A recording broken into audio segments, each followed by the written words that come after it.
Сәлем достар, сіздермен бірге мен Малика. Менің арнама қош келдіңіздер. Бүгін біз сіздермен крем брюле жасаймыз. Қазақша қарапайым тілде айтқан кезде асқабақ сорпасын жасаймыз. Достар, енді біз қызып тұрған қазанға сары май саламыз.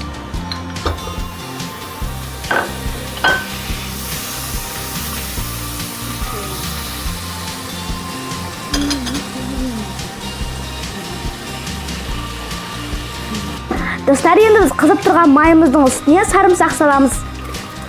Және де қызарғанша қуырып аламыз.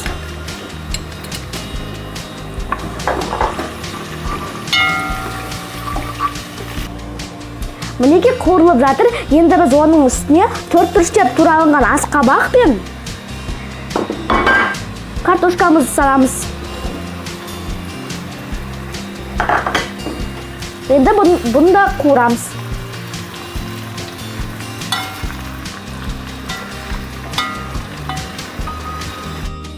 Мінеки қуырылып жатыр. Енді біз оның үстіне қайнап тұрған ыстық су құямыз. Ол біздің асқабақ пен картошкамыздың бетін жабу керек. Енді дәміне қарай тұз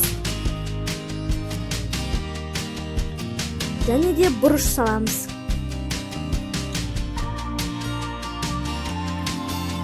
Араластырамыз.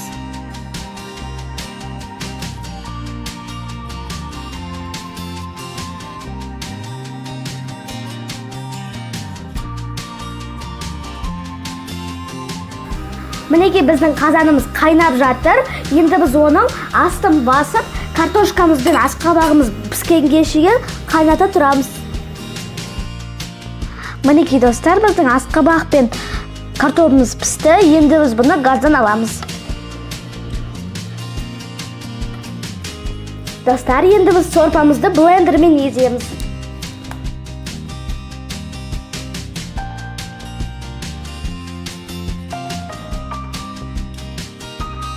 Мінеки достар, жақсылап езіп алдым.